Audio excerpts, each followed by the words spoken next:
Small town. Damn, that's you strictly.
Small town.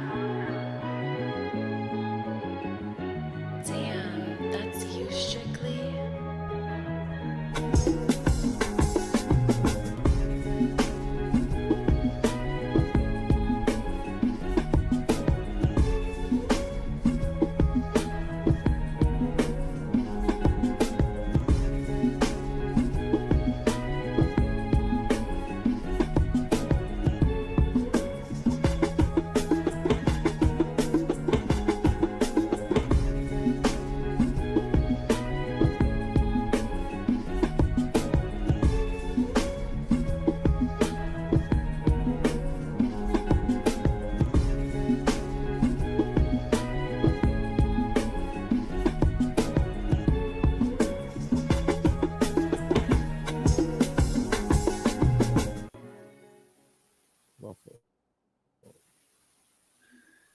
And we're back live on your number one sports talk show, All Things Sports. Yeah. I'm your co-host, Small Town EP, joined by your host, Wade Julian, live from New York City. Big Kev shot it, live from South Florida. And we are back to give you the real in sports. Gentlemen, it's good to see you. Good to have you. And let's get right into it real quick. The White Sox won last night, which to many people was a surprise. I do want to shout out to Chris Canty, Unsportsmanlike ESPN. He called the White Sox winning last night. Everybody was fading them. It was his play of the day. Shout out to him that cashed. Anybody that cashed with the White Sox, that was a plus 155 on the money line. It had to happen sometime, someday, and why not yesterday? Whew. And in other news, Lauri Markkanen gets an extension. June, what's the significance to that extension? I mean, he's going to be one of the cornerstones for Utah for the future, and good for him. It's a lot of money. What was this, 230 around there, 228 or something like that?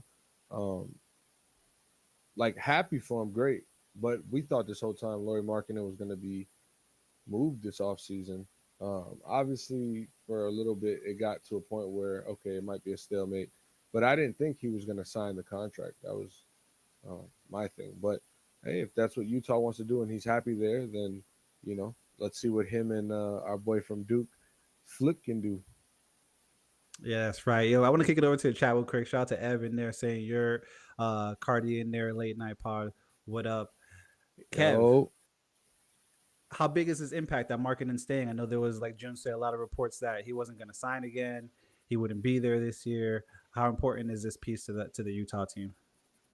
I mean, yeah, that's the most significant part of the trade to me is that he's now ineligible to be traded for 6 months, which would take him past the trade deadline. So he's not going to be able to be moved until next offseason. So for me, or for not for me, but for Laurie Markkinen, having that peace of mind of knowing I'm going to be here all year, I think will only help him perform up to the level that he can perform to, without having any worry in the back of his mind of having to be moved or being moved during the season.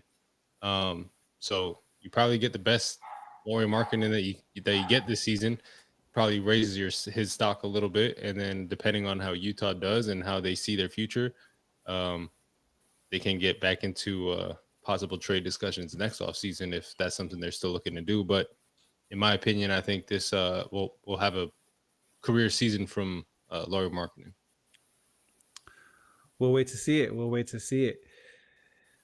We'll kick it over to the NFL. It's going to be a very heavily NFL based pod. As you see in the title, we're breaking down the NFC and AFC South divisions. But before that, we'll head over to the NFC East and talk about this tension that has or built up in Philly last year. There was an article by Jeremy Fowler, who is known to cover, one of the best reporters, one of the best people that cover the Eagles and everything that they do. He was reporting on a very strenuous and high tension relationship between Nick Sirianni and Jalen Hurts last season.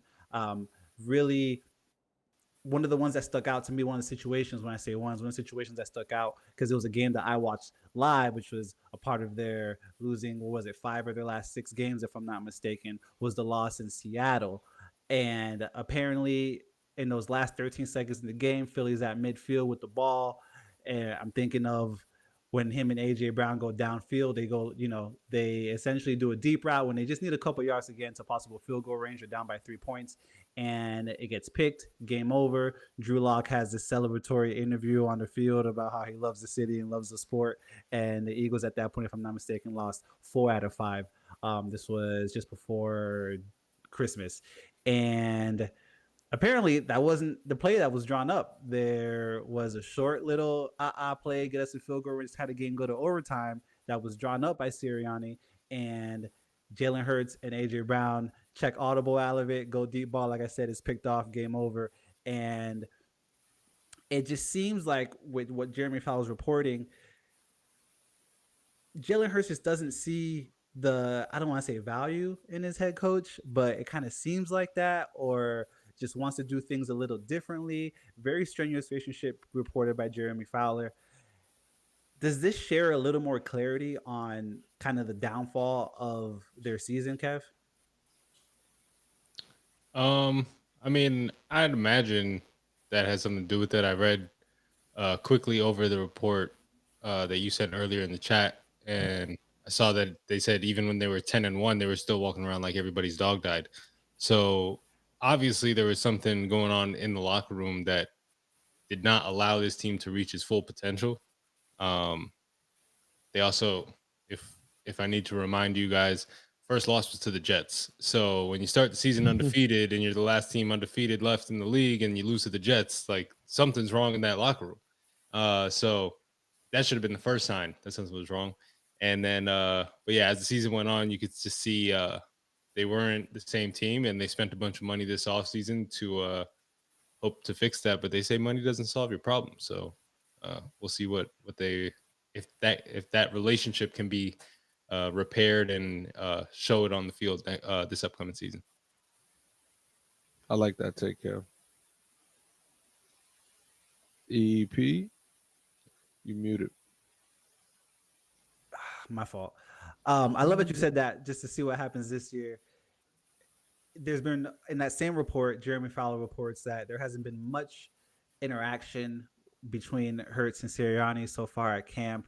More recently, there was one where they were, riding around in a golf cart together, like kind of, I don't want to say parading in front of the media cameras, but this is after, a couple months ago, Jalen Hurts was asked what he thinks about Nick Sirianni's, leadership and his approach to change, to being open to change in the offense. And Jalen Hurts said, I don't think I know the answer to that. So this is months after that. You're reporting all of this strenuous situation during the pitfall of everything. People looking like, quote unquote, their dogs die when they're 10-1. AJ Brown just not being happy. Hasn't been much interaction other than a high five and one golf cart ride around. June, how do you feel about this? Is this going to be super impactful, especially with Saquon in the building now? You got a new piece, some new energy in there. How important? I mean, obviously it's important for Sirianni and Jalen Hurts to be at the very least on the same page, but can they make this happen without being on the same page? With maybe Kellen Moore being the proxy in between them. That's a good question. I think that they can make it work, but I think that what I've seen from Jalen Hurts dating back to his days at Alabama, what I've seen from Nick Sirianni coaching dating back from his offensive coordinator days in Indianapolis, is that these are two professionals. These are two, guys with high character, And at the end of the day, you don't go to work to like people. You don't go to work and you don't get along with everybody. Now, we're not talking about, the office clerk and the office manager. We're talking about the quarterback of the franchise and the future and the head coach as it stands. So, with context delivered, this is a head coach and a quarterback who have grown together, who have went to a Super Bowl and lost together, and have done great things in Philadelphia. Alongside those great things they were able to do in that 10-1 thing you guys were talking about, or Kev was mentioning, they also, like EP mentioned, lost 5 out of 6. Ended the season horrible. Had a wild card game in Tampa Bay, and kind of just got ran off the field. So to answer your question, I don't think that Nick Sirianni and Jalen Hurts are going to try to make it work with this disdain for each other. I think that the season has started. It's going to start. Season has started, and they have to understand that there's a bigger picture, and winning cures everything. That's the biggest picture. We'll see that if the Eagles are good, they have the talent. You just mentioned Saquon Barkley is in addition to that roster now. Um, Nobody's going to be talking about Jeremy Fowler. Respect to him. I don't say this any slightly way or funny.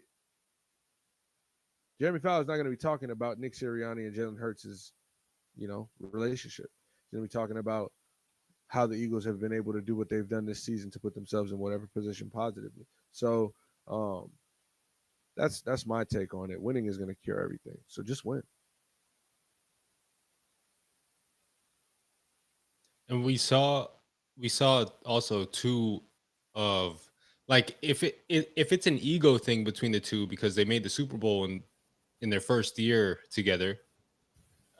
You had two of the biggest egos in Belichick and Brady together, and they ended up being able to put their differences aside for the Yeah, better we of see it being all on the around in football field sports. and You're win right. 6 rings together. So No, I agree. And I mean, scoring less than 20 points in their final 4 or 5 games, including the playoff game that they had, isn't going to get it done. So they'll definitely have to get it done. We've seen they can get it done at the beginning of the season. They came off of that Super Bowl, run slash loss. Didn't work for them last season. Saquon Barkley joins the team this season. It seems like Sirianni and Hurts are taking a more adult approach, like June was saying. We're not here to like each other. We're here to get this done, get the job done, and go contend and compete for another Super Bowl. So hopefully that happens. Hopefully not though, because my team's in the AFC. But this ain't an AFC West preview yet, and we'll get to that in a couple of weeks more than likely. We'll start with the AFC South and the Tennessee Titans. Whew, D Hop injured 4 to 6 weeks right now. Someone in the group chat said take the under on Titans games for further until further notice. I think my big thing here is your running backs out, right? Derrick Henry's gone, and now D Hop is injured, and you got a quarterback by the name of Will Levis. June, should the Titans still be trying to figure out if Will Levis is the quarterback, or should the team just buy in at this point? No, I think that they're an all in. They're an all in. With Will Levis, this is their draft pick, and they didn't get him. He's not Anthony Richardson and C.J. Stroud. He's not somebody that they got in the first round or the top 5. However, he was one of the 4 quarterbacks coming out of college last year that the scouts were taking more seriously than others. So to his credit, I think Will Levis has, done a fair job, and he's gonna help the Titans do what they want to do. Obviously, I have a disdain for the Titans as a Colts fan. I'm trying to be as unbiased as possible when talking about our division rivals. This is the only time that I have to really, really be unbiased when I'm doing a division breakdown. But yeah, I think Will Levis, he's gonna grow and be better as a quarterback. His rookie year wasn't great, but it wasn't bad. You know what I mean? He had some ups and downs, but with a guy like DeAndre Hopkins being there for him, them signing Calvin Ridley, yeah, I think they're gonna buy into that. Now they also made a head coaching change, right? So they're gonna have to figure that out. But I don't think this Titans team, like, they they want to win. That's their MO in Tennessee. They're not like a tanking team. They're not a team that never goes out and competes. They're always going to try. They don't always put out the best personnel, but hey, that's how the shit shakes sometimes. So with what they have now is not enough, in my opinion. I think that uh, we're looking at like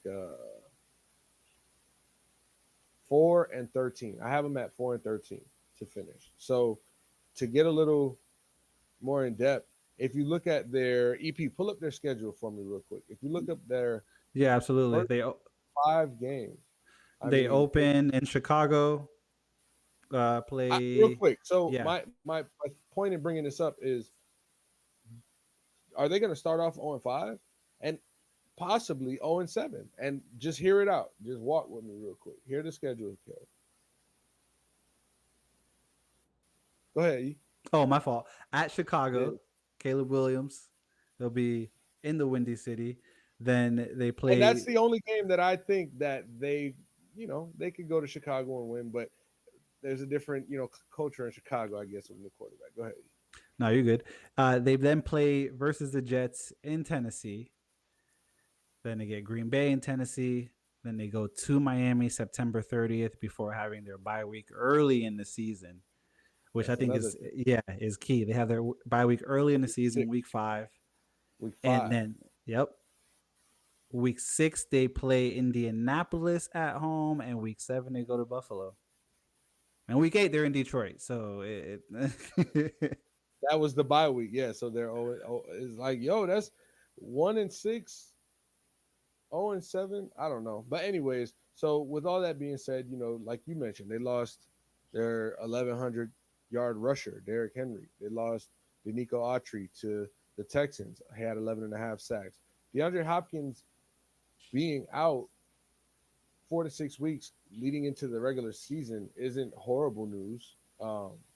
But I think him being out and not out there on the practice field in front of Treylon Burks, who's another, the young guys in the room. Like, I think it's important that DeAndre Hopkins is at training camp, and just for them, not for DeAndre Hopkins, but for the young guys to be able to just learn from it.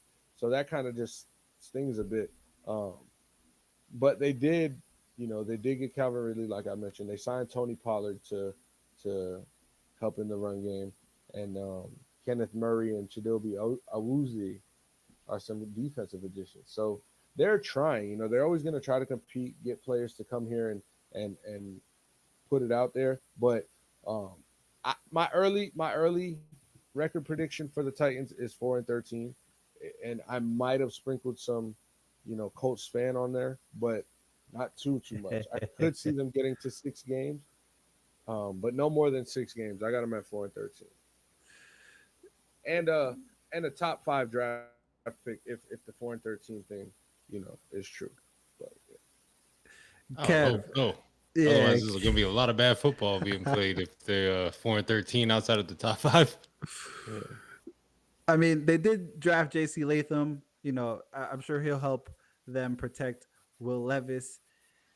Oh, Kev, what are you seeing from Tennessee this year? And Will Levis year 2 essentially, year I one and mean, a they half. they have the talent around Levis that if Levis can be decent enough, I think that they can be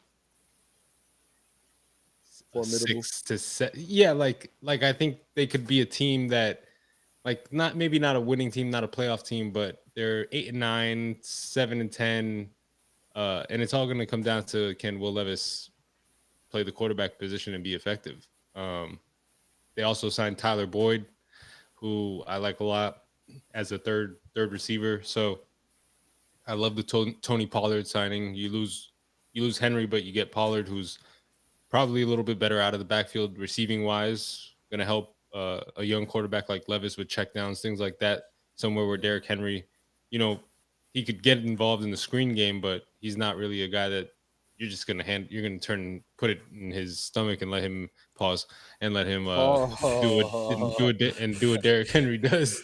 But but yeah, so I don't know. I'm not the biggest of his fan, That but was crazy. Nah, it was crazy, bro. That's fucking nuts, bro. Oh yeah, shit. well, Yo, Tajay Spears is in that backfield too, by the he way. is, So he is.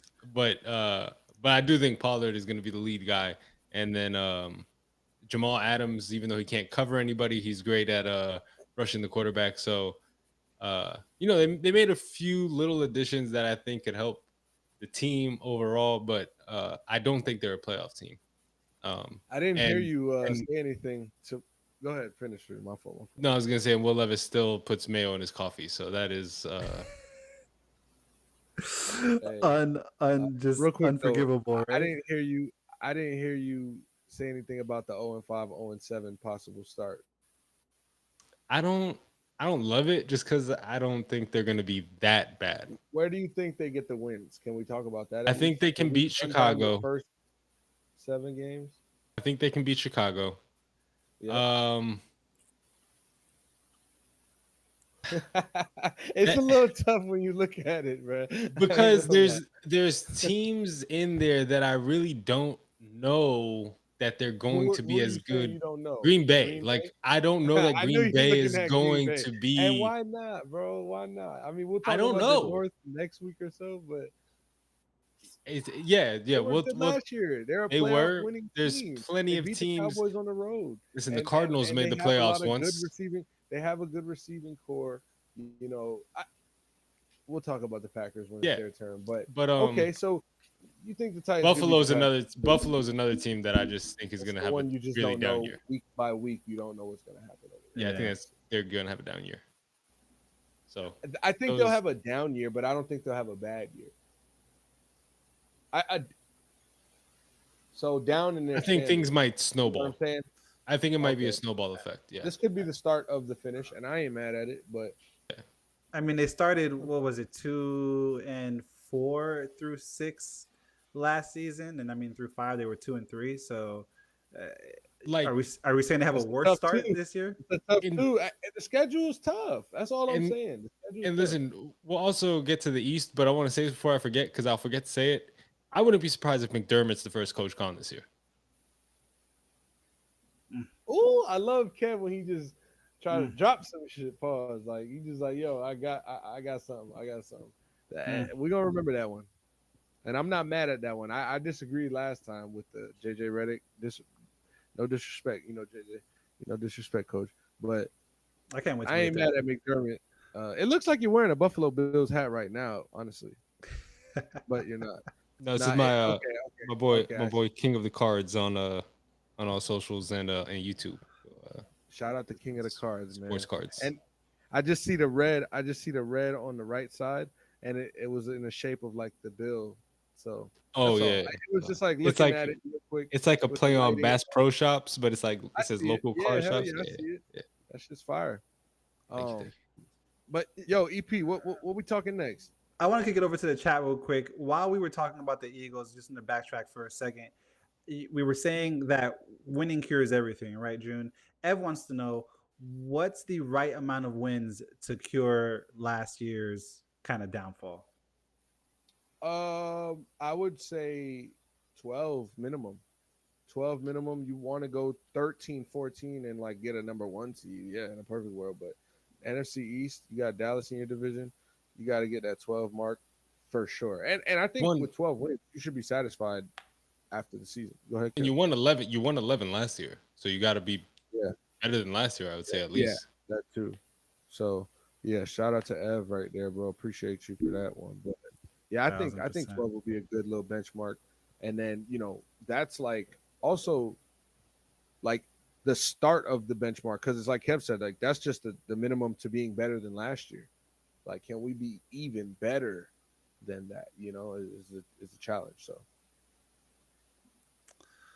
We'll stay in the AFC South, June. We will head over to Indianapolis. We are in Steichen year 2, June.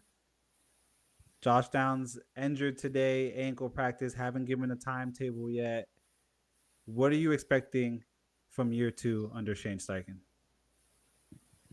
That was a little roller coaster right there. I don't not appreciate, but that was kind of crazy. He's like, "Yo, Shane Steichen year two." I'm like, "Yeah, Josh Downs got hurt for the 6 weeks." But that's the reality of football. But I think Shane Steichen going into year two has things exactly where he wants them.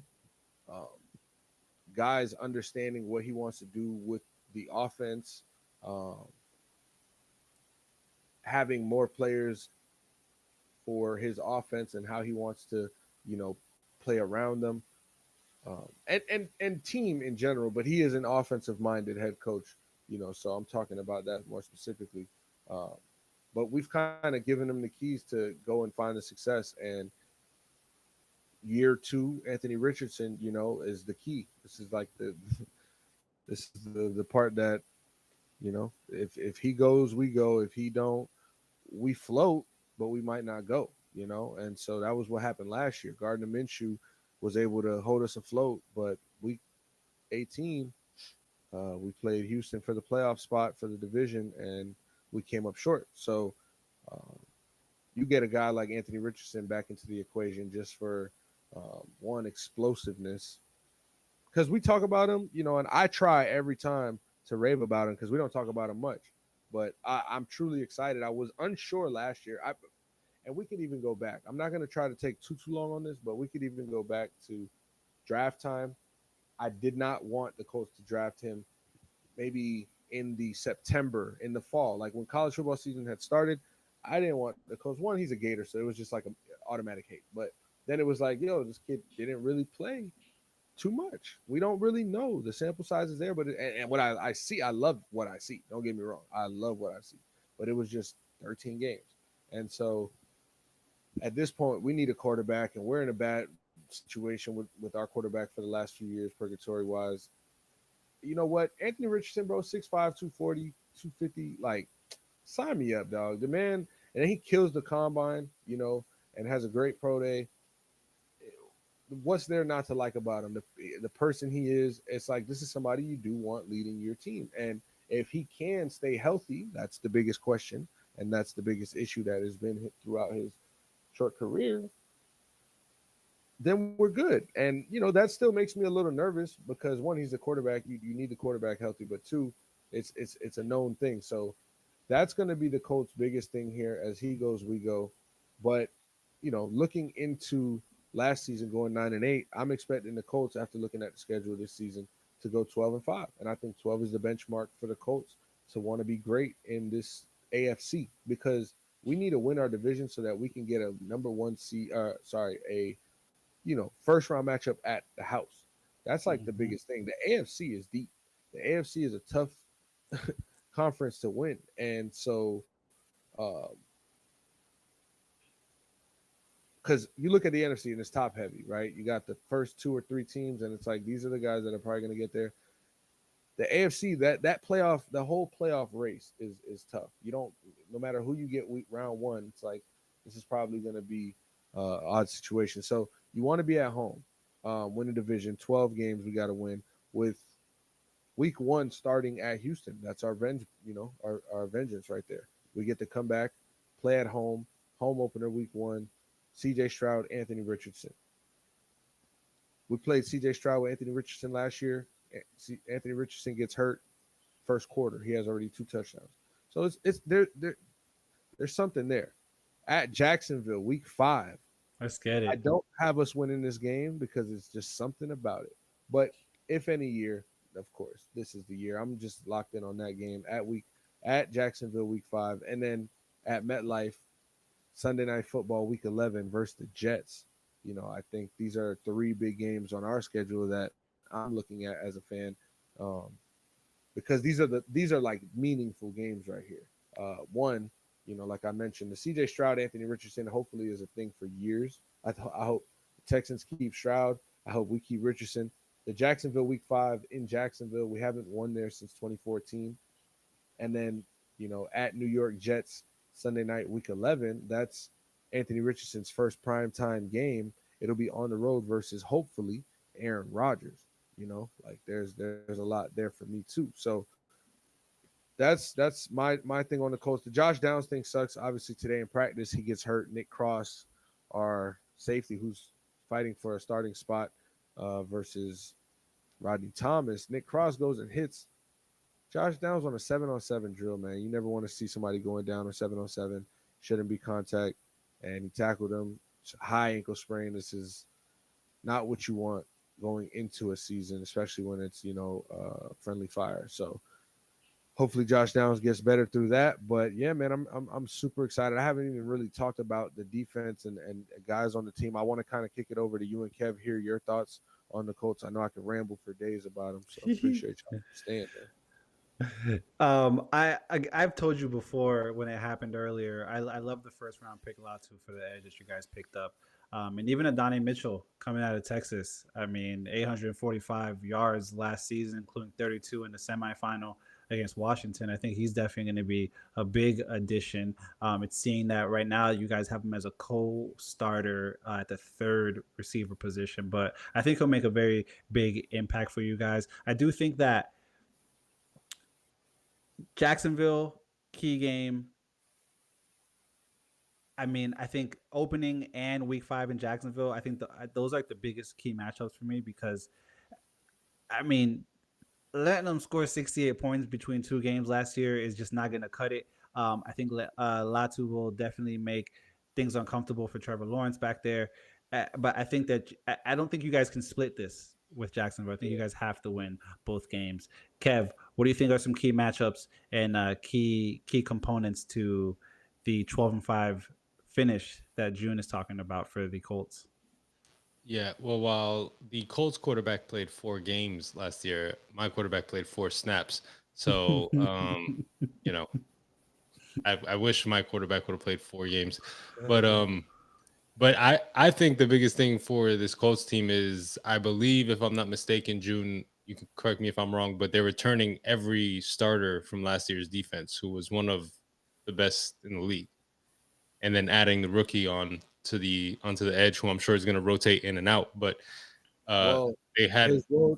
Just to cut you off real quick, his role must have got bigger because our starting edge, Sansom Ebukam, who was our leading sack guy, got torn Achilles. So. Hate to see it. But even so, every other starter is returning from last year. EJ Speed, I think the secondary, the 2 second-year guys came on towards the end of the year, especially Jalen Jones. Jalen Jones, I think, wasn't really playing much in the beginning of the season, and then started getting more playing time, and then just kept performing better and better as the season went on. So I think Juju Brents was a little up and down. Yeah, but injuries too, though. Yeah, he got injured after I think week 7 or week 8. But even when he was on the field, he was a little up and down. But I think he showed flashes of what he could be, and I think that secondary with Nick Cross and Blackman in the back, I love the Colts defense. But a lot like the Titans, I think it's like we know what this team is with a good defense and a quarterback who can do his job. If Anthony Richardson can exceed what Gardner Minshew gave him last year, which there's no reason to think he can't, since he did show in those 4 games that he looked like just an electric quarterback. He just got to stay on the field, and if he can, then I definitely think that this team can compete for the division. So, how big of a signing do you think, Kev, is Joe Flacco for the backup spot? There is some joke to that, but seriously. I hope that you don't have to rely on Joe Flacco, because hey, the Browns would say rely on him. Yeah, I get that. And please don't. No, we're not going to talk about any type of injury. Please, no, we're not even bringing that energy upon this. No, I'm just saying mentorship in the locker room, professionalism. That's all I mean. We're not going to hope Joe Flacco plays a fucking. I mean, yeah, he's a Super Bowl champion quarterback. Like, he's been there, he's done it. I'm sure he's a good presence to have. Probably makes a couple good jokes. Probably has some good dad jokes in the locker room. But the hope for the Colts is that he doesn't see the field, and he just is a funny guy in the locker room. Yep. we did lose Zach Moss too, so we're gonna have to you know, we got Anthony Richardson starting, so that's gonna help with getting some carries. But you know, we'll figure out that Trey Sermon is back there as well, but we'll Yeah, see who he sticks at that he number looked two. he looked okay in like limited touches last year, Trey Sermon. Mhm. He did. Ooh, let's go down to Jacksonville. Trevor Lawrence. By the way, I'm sorry, real quick. Yeah, The what's up? Colts being in the AFC South is crazy. Like, what is it, south of Canada? Because like, what are we doing? Right. Figure it out, NFL. What would they be? North? They would be north. I would say North, yeah. If anything, like if you're gonna, Uh, that would be the AFC North to me. It was just like no central, and in football. they put them in a weird spot. But it's like Dallas being West Coast in some sports, and then East, and Memphis, and it's all those Midwest teams, but there's no Central Division in their sport. They always kind of tend to get that the butt of that argument essentially. But let's take it down to Jacksonville because they're definitely in the South. They're projected for 8.5 wins this year. I mean, Trevor Lawrence, $55 million a year, $55 million keys, as they say. Their rookie kicker is out here. Apparently, he made 13 out of 16 kicks from 50 yards or more recently, this week in mini camp. So, hey, the rookie kicker seems to be doing it for him. Trevor Lawrence is getting money. June, can they get 8.5 wins this season? Yeah. Um, they went 9-8 last year. It's funny because my initial when I look at the schedule, I saw 9-8 this year. But now I kind of like also now I'm thinking, and I'm like, Trevor Lawrence is that quarterback that you drafted to go and get you some games.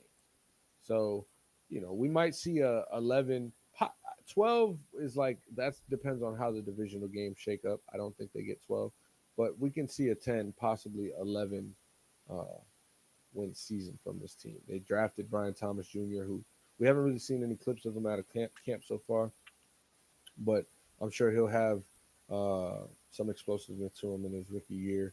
Eric Armstead, Gabe Davis is another receiver they got through free agency. They signed Mitch Morse and Darnell Savage. So they're at a point where they have their quarterback. They need to bolster up. They got to keep guys around him. This is win now mode. They're trying to get everything they can. Uh, but the reality is, again, that AFC is deep, man. There's a lot of teams, and you gotta win the games that matter, like in your division. Which now, what I love about this division that we're talking about is that we have a lot of young talent, a lot of young quarterback talent, and a lot of good coaching. A lot of young coach, or Doug Peterson being the vet in the group is, but he's a great coach, and so for them to have like all the young quarterback coaching combos, it's pretty exciting. This division, it seems like it's going to be one to compete for the future, and the Jags, yeah, I think Trevor Lawrence. The important thing is health. Trevor Etienne and Trevor Lawrence have to stay healthy so that they can be on the field because those are two impact guys for them that can kind of change the games at any time. You know what I'm saying? So, um, my key matchups for the Jaguars are at Miami week 1. Mm. And by the way, it is Brian Callahan who they hired. He was the OC at Cincinnati. So we got to put some respect on his name. That's another reason why I'm not going to go so hard on the Titans. I mean, it's just an exciting time. Just going back to what I was saying about the coaches. Like, bro, 3 young coaches, all off, 3 offensive minded coaches, and, young quarterbacks to go along with them. But week 1 in Miami, this is a battle of who's the better AFC Florida team. Is it Miami? Is it Jacksonville? It's going to be hot. To me, this is a test for Jacksonville because Miami, we know what they're capable of, what they can do. Jacksonville, you know, I don't think there's an expectancy with them yet, or still, I should say, not even yet. I think that we know they're a good team. We know they can beat other good teams, but we're not like expecting so much of the Jags and Trevor Lawrence, unless I'm crazy. Miami week 1. Then they play in Chicago. They play Chicago in London week 6. The Chicago thing for me is just like, Caleb Williams. We're gonna get to see him on the big stages versus the better quarterbacks in the league, and that should just be an exciting one to watch, regardless.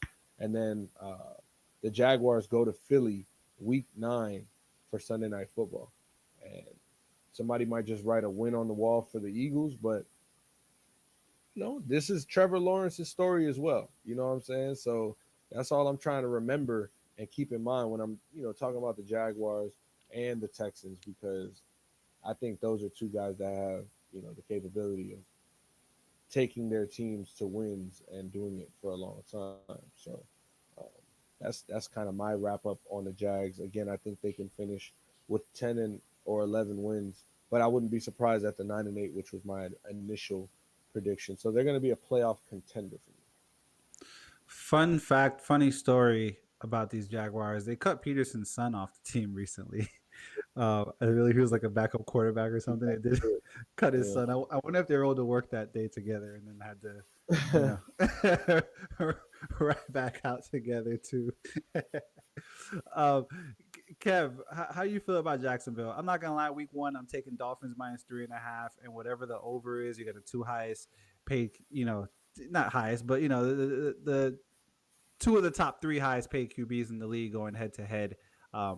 And I'm gonna go on a whim and say, even though I think Trevor Lawrence is the better quarterback, I think the Dolphins take the -3.5 that week. How do you feel about Jacksonville this week? I mean, this year, Kev.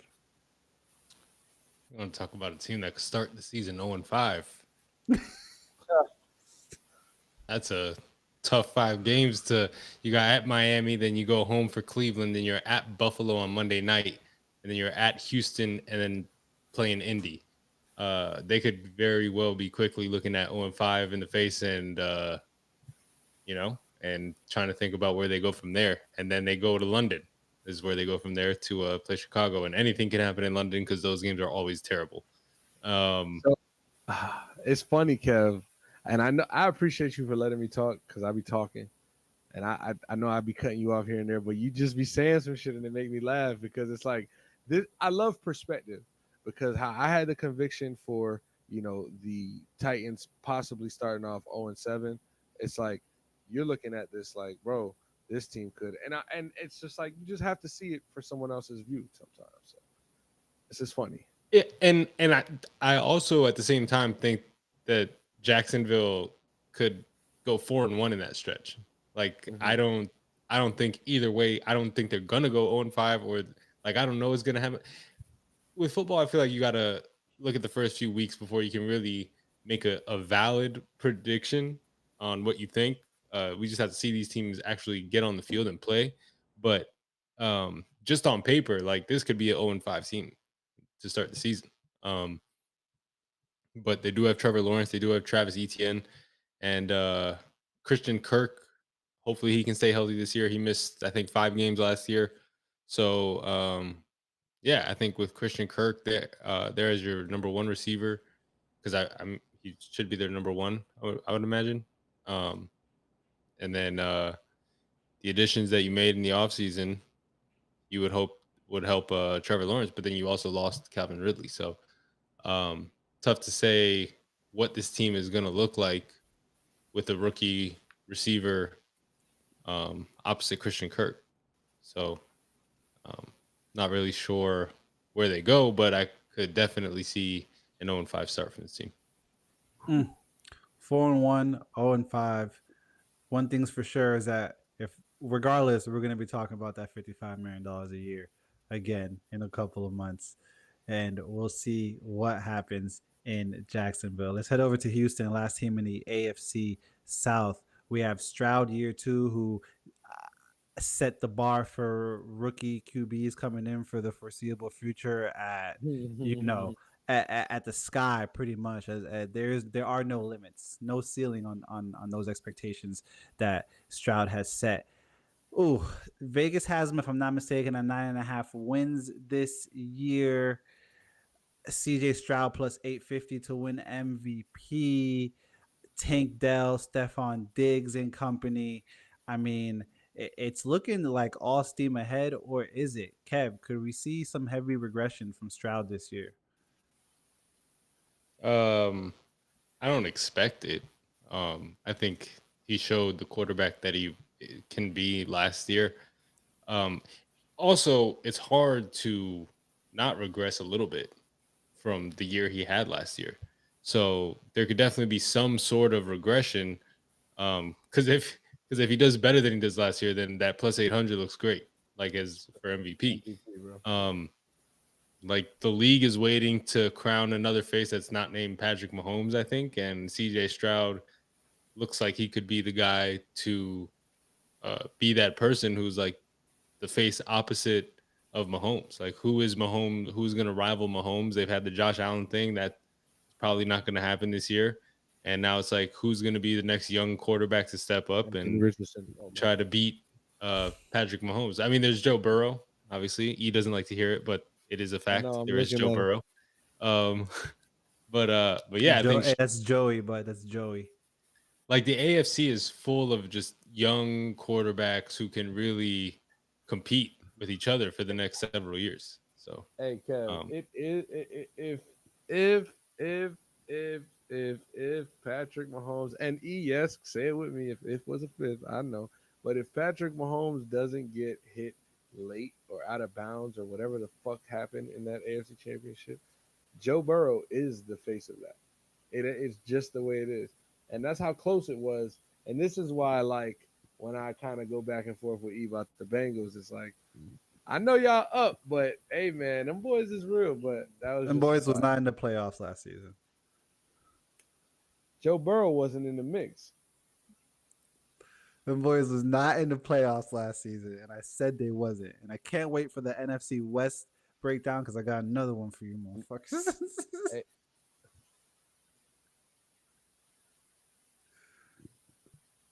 where were we? Sorry, we was in Houston. We was in Houston with the quarterbacks. Here's in CJ Stroud Houston with the setting that quarterback. bar.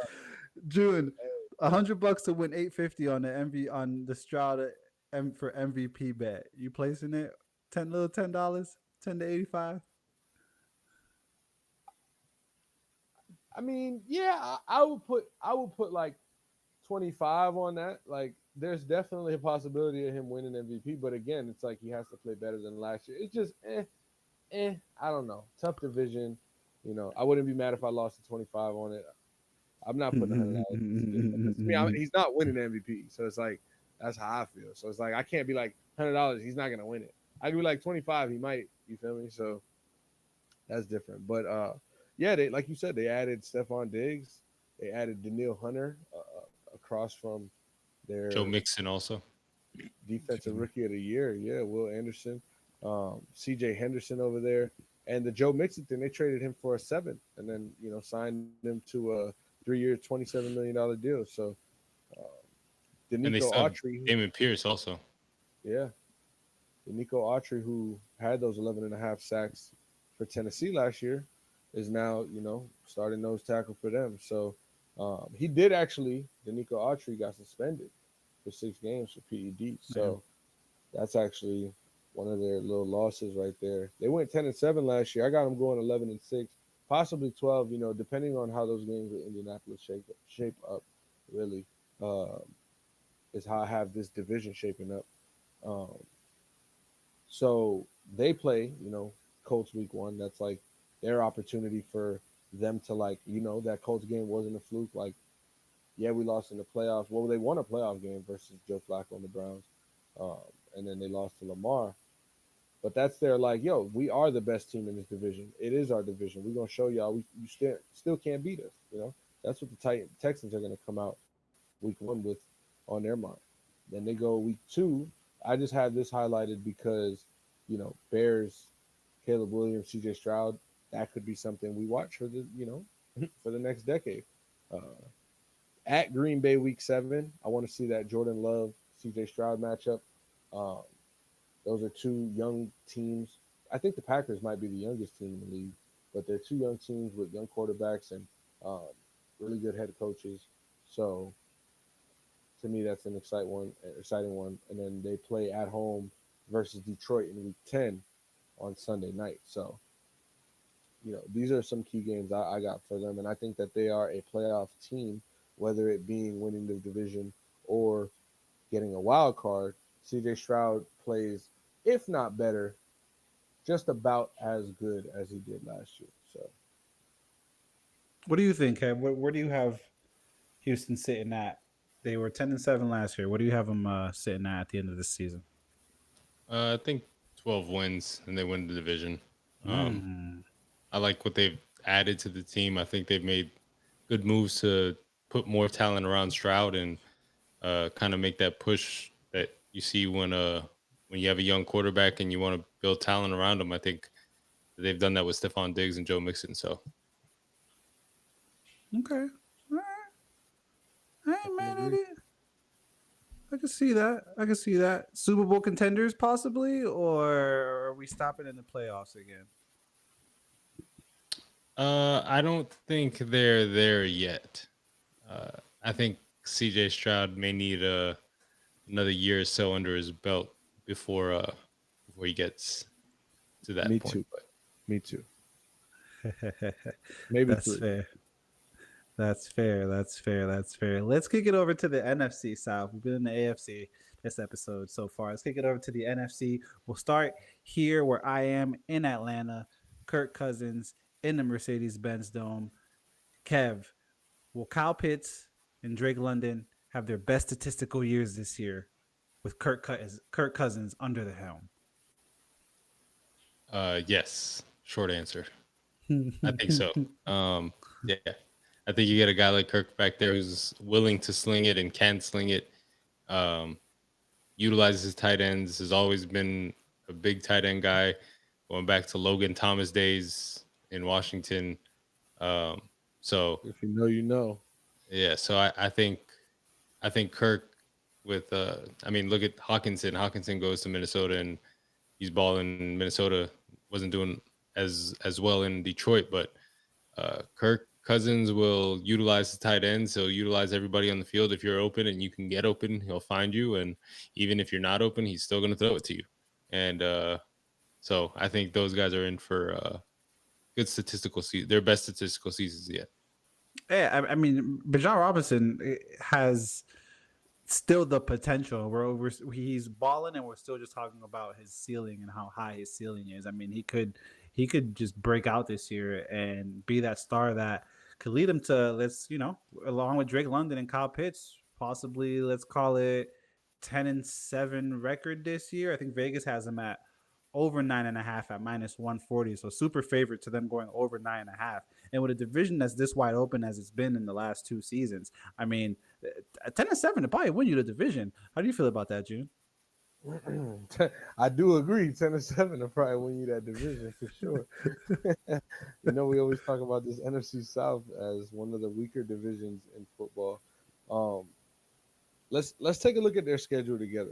They got Dolphins, Ravens on the road to start the season. Then they got to go back home just to play the damn Jaguars and then the Steelers. Okay, so I had that wrong. I ain't gonna lie. I was gonna say that's pretty fucking tough. That was their preseason schedule there. Boom. Let's start week one. Okay, you're. This is. It's. I realized it when I saw Steelers because earlier I was talking to my boy Brill about how the Falcons play week one at home versus Steelers, and I think the Steelers are gonna go in and win that because Russell Wilson will be motivated. There's gonna be a lot of haters, energy, and attendance with Sierra's hometown, Future's hometown. Russell Wilson making his new Pittsburgh debut in a city like Atlanta. I think that he's just going to go in there motivated with an attitude. So Pittsburgh takes that one.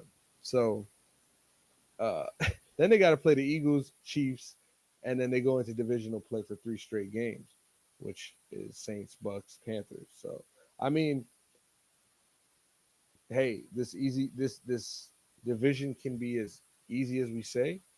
It could be a little different this year with, Bryce Young getting some help in Carolina, new coach Dave Canales, some receiver help and some offensive line help. We got, the Saints with Derek Carr and Olave. It's like, I don't know when the Saints play the Falcons who's going to win either of those games. I don't know when the Falcons play the Bucks Are the Bucks going to be the Bucks from that playoff game versus Detroit, or are the Bucks going to be that team who really struggled with covering the middle of the field on defense every game? So it's like it's a lot of questions for sure in this division. Um, Atlanta they should be exciting nonetheless. You know what I mean? They should at least be exciting with all the talent they got. They did also sign Darnell Mooney in free agency. As Kev said, Kirk Cousins is going to give the receiver an opportunity. Like that's one thing about it. And he's always been that way. So that's bro. We can say part of Justin Jefferson's historic success immediately through his NFL career is in part because of Kirk Cousins being who he is as a quarterback and being so willing to give his guys a chance. So yeah, I'm there's excitement there for me, but the Falcons aren't going to be the team we're talking about, late December. Okay. Even if okay, so hypothetically they win the division, right? And we got to talk about the division winner because what I just said right there, hey, I could be wrong. I still don't think they're going to be the team we're talking about for real, for real. So I'll kind of clarify that because they could win this division. And I mean, they have 2 Monday Night Football games, so you could mark those down as losses that's because funny. Kirk Cousins is starting. That's funny. But yeah, I'm just saying, like, okay, what I'm trying to say is they are not serious, deep playoff run contenders, in my opinion. Hmm. This is preseason. I will be glad to be wrong when Michael Penix, or sorry, when Kirk Cousins is throwing touchdowns to Drake London and Bijan Robinson becomes one of the NFL's most explosive players and exciting players to watch. I'm excited that Pitts becomes the best tight end in the league. Like, they got it, but I think it'll take time. So Atlanta probably finished with a calm 9 wins, possibly 10. Calm. Okay. Bijan Robinson did leave practice early on Monday, went to the locker room, was just on the bike doing some battle ropes and stuff like that. Falcons did not comment, but it doesn't appear like he's dealing with any injury. Hopefully he's not. Hopefully everything's all good because he will definitely be a major factor in their success. We'll take it over to Carolina, where new head coach and second year quarterback are looking to click up and hopefully take this team from what were they last year, 2-14. Are you Yeah, confident, June, that Dave Canales and Bryce Young can take them from 2-14 to, let's say, what, a 5, maybe 3 and 6 win 13. team? No, no, I don't think this is a 5 or 6 win team. Unfortunately, they did, you know, they did draft Xavier Leggett, which I like. Um, the thing is, man, it's like their draft pick situation is like screwed. That trade to the Bears, they lost a lot. They lost a lot. We just saw their ex receiver DJ Moore go and get $100 million contract on Hard Knocks during practice, which was pretty fucking cool. But the I think the ditch that they fell in was too deep, right? This year is not going to be fair to judge the Carolina Panthers by wins and losses. We have to see if players are getting better for the Panthers. We have to see if Bryce Young is taking that next step forward and being the franchise quarterback. Have they done the things they need to protect him? If not, what else can we do? And, are the young guys coming up to speed with what we're doing as coach, gaining the locker room,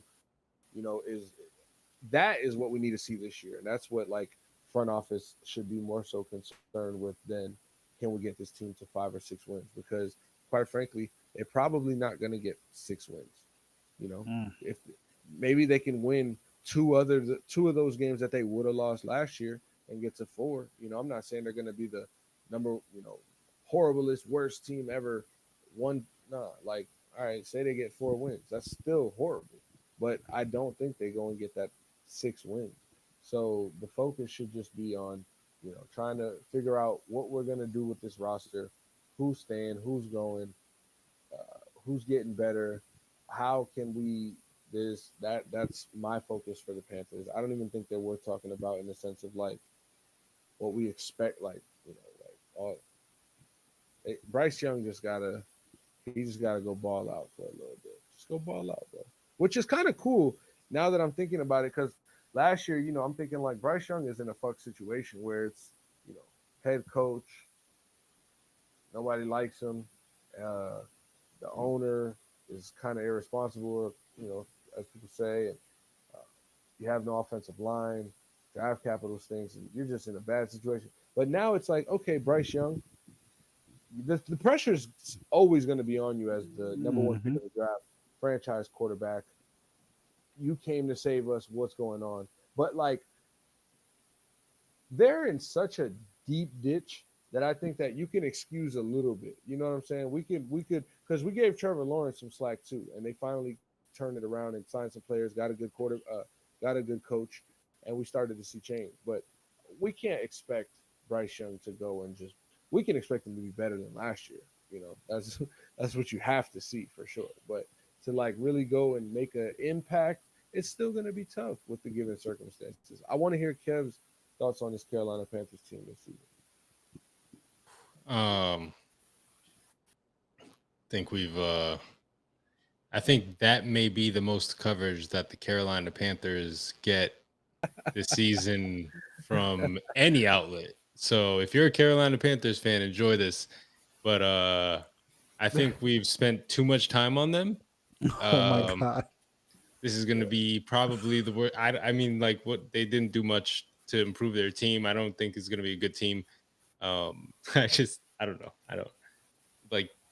Yeah, I uh, I don't see them doing much of anything this year, and I expect them to be in the same position uh, that they were in this season, which is probably the worst team in football. Wow. Dang. I just said it a Uh, little nicer. yeah. I mean, uh. We're here to give you the real in sports. And only the real in sports. All right. And only the real in sports. We're going to go over to New Orleans now. I mean, Derek Carr, I'm not really optimistic about him anymore. I mean, it's Derek Carr at this point. Here in New Orleans, I think that the line that Vegas might have them at is like 7.5 wins. The unders at even money at plus 100. The over is minus 120. So they're saying, hey, they're going to win 7.5 games. They do get the team that we just talked about, the Panthers, week one. June, who starts off the season 1-0 then? Definitely the Saints, man. I mean, what we saw last year from the Panthers, what Kev and I just explained, more so what Kev explained. There's no reason for me to believe Derek Carr and those Saints that are, full of veterans and a lot of skilled players. There's no reason why they shouldn't win that game, and it shouldn't be close. All right, that was a little rude, but there's no reason why they shouldn't win that game.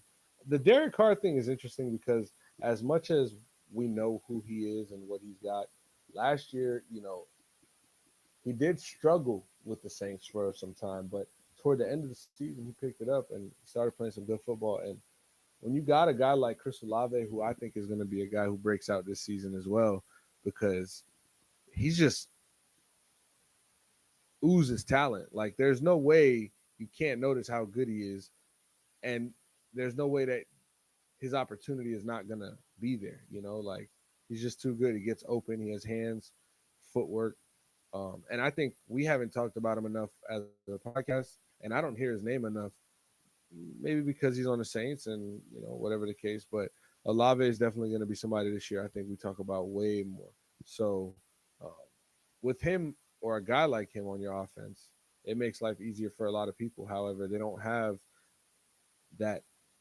Alvin Kamara is not who he was in 2020, in 2019. So, um, kind of facing that reality right now.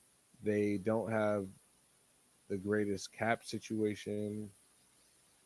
Dennis Allen,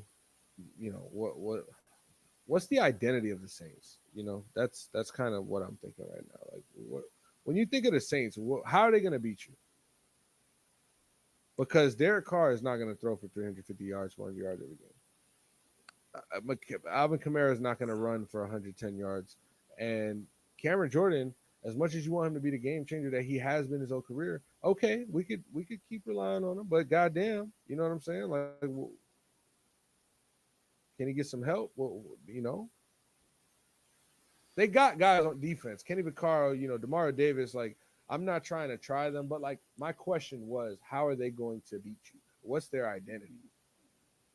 What about Chris Olave going, for 100 yards a game, 100 plus 150 yards a game, 1,000-yard season? I think he can get his touchdowns up a little more, but when you got Derek Carr passing to you, I mean, not much you can do, But stops on defense.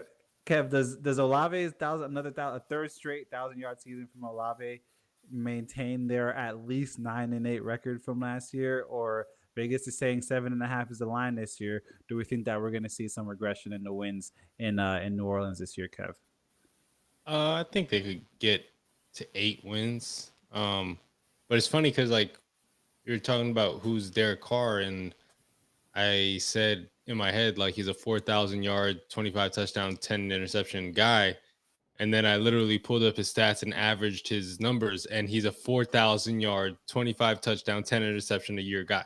Like, that is what the numbers say he is. And I said it in my head without even doing that. Yeah. But it's just, but that's not good enough. Like, it's good. You're not turning the ball over. Your touchdown to interception ratio is good. 4,000 yards. It's just right good. here. Right, you're middle of the pack guy, and you're gonna need an elite defense and elite run game to be a Super Bowl contender when those are the numbers you put up at quarterback. And I don't think he's got a really good defense and a really good running back who may be on the decline at this point of his career, but he doesn't have that elite defense and that elite running back. I think like I said, like this is a good team, middle of the pack, 8, 9, 9-8 type team, and I think that's where we'll see them this year. I feel like I did the Saints dirty. Their defense is better than I presented, but I mean, hey, hopefully. I think that's their identity. Like, how are they going to beat you with defense? Like, they're keep it low scoring, and don't throw an interception. Yeah, that's basically it. Like, defense has to keep you in the game, and then Derek Carr has to hopefully win it for you, which he's capable of doing. Like, we've seen Derek Carr win shootouts. We've seen Derek Carr go out and throw the ball for 300, 400 yards. He just doesn't do it on a consistent basis. It's not who he's proven to be in the NFL. Random pop-up question, Kev. At what time and what point and what week this season do we see Davante Adams get traded to the Jets? Oh, my God. Hopefully before week 1. But no, I mean, I think with Antonio Pierce there, he's giving them a shot. I think that was the best thing they could have done for those guys. Hopefully, yeah. That's what I'm looking at. That's what I'm circling on the calendar. Oh, man. Hey, as long as we see A-Rod throughout the season, I don't see why Adams doesn't get over there. I don't see why not. Me either. But I also didn't see why Damian Lillard wouldn't be in Miami. So I don't know that the NFL has a. Let me find out one of these GMs is a Joe Cronin motherfucker. Basketball hell. Let's take it back down to Norflo, the Big Show in Tampa Bay. I mean, Big Show showing out this week in training camp. You got Kyle Trask, Florida alumni, showing out on the good end and on the bad. He's throwing touchdowns. He's throwing interceptions. Who knows what's going on in Tampa Bay? But it seems like everyone is bought in on the Big Show. That's what I've been calling him since last season. I think it just fits because at some points he be cooking. At some points he's cooking. It just may not taste all that good. Are they back in the playoffs this year, June? What are you seeing from Tampa Bay this year? So I mean, Tampa Bay is going to compete. That's one thing we know. I know Tampa Bay is going to go out there. They're going to be professionals and make it tough for the other team, regardless, right? So there's that. And then I think a lot of Tampa Bay's playoff run this year is going to be based on the Saints and the Falcons, and like them being able to win their games versus them. Um, but also, if Michael Penix, I mean, sorry, Kirk Cousins, Drake London, Bijan Robinson, and Darnell Mooney and Kyle Pitts, if they can get it going, and Jesse Bates can get those interceptions and be the best defensive player in Madden almost this year again. But yeah, I think it's not just contingent on them winning their games, but that's the start. So they're gonna have to come out hungry. They're gonna have to come out with this is our division mindset, because to me it is Tampa Bay's division to lose. And I understand they lost like Shaq Barrett, they lost Carlton Davis. Um, they did re-sign Antoine Winfield Jr., which was good, but they have the experience, right? And that's something that Atlanta lacks. That's something that the Saints don't lack. They just haven't had that in a while. So uh, I guess they're, in a sense, the closest to the playoffs. They're the closest to being like ready, um, but not by talent per se, not just all by talent, but by the bulk of everything. And so that's why I have a slight edge for Tampa, where I'm like, yeah, I do think that they can get into the playoffs and win the division. But I would not be surprised if Atlanta did come out this year and just had an explosive offense that teams are having hard time stopping, and it led them to the division win.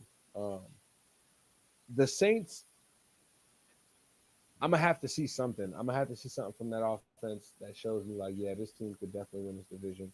I don't see it. I think this division is between Atlanta, more so Tampa Bay and Atlanta. But it's funny because we talk about this division and how it's always like toward the bottom, as I mentioned, and then the other South division in the AFC is like kind of on the rise right now with the young coaches and the young quarterbacks. So we'll have to wait and see. We got a month. We got a month. They went 9-8 last year, Kev. Vegas has them at 7.5 this year. I'm gonna assume that a lot of that has to do with losing their offensive coordinator Dave Canales, who is now coaching a division rival I was just talking about. What do you think about this total, Kev? And do they get back to 9-8, or are they gonna drop a couple of games due to maybe some regression in the offense without their comfortable offensive coach? I think we see a step back from the offense this year. I do think the division is between Atlanta, New Orleans. I think Tampa comes in under the 7.5 number. Um, and I think, we talked about Devontae Adams possibly getting traded. I think a name to watch out for is Mike Evans. I know he just signed a 2-year, $52 million deal to stay in Tampa. But I think if this team gets off to a start where they're like, yeah, this isn't it, move him now while he still has some sort of value before he's 32 next year with 1 year on the contract, and is going to probably get you less of a return. So I think they're in an interesting position. They just paid Baker also. So interesting to see. It would be interesting to see what route they decide to go if they do get off to a bad start. But I think that's a name that you could possibly see on the trade block if they do get off to a rough start. Kev, I want to follow up on that. Mike Evans, his yards are at 1,050.5. I mean, he's started his career with 10 consecutive 1,000-yard seasons. Does he go over those 1050.5 this year? Question it now? Why question it now? Why question it now? Yeah, Hey, I mean, he's That's my gone. question. He's in 3 of those 10 seasons. He's went over 1,000 yards, but gone under 1050. I'm just posing the question. that's a 70% chance. I No, like no, no, those no. odds. It's a fair question, but It's it's also it's a bit unfair to Mike Evans because he gonna get that shit, man. I mean, if Vegas was real, they would have put it at 999.5. But Hell They no, got he's to. gonna get the 1,000. That's the thing. Yeah, but you Vegas juice it a is little, smart, and they go and in 1050.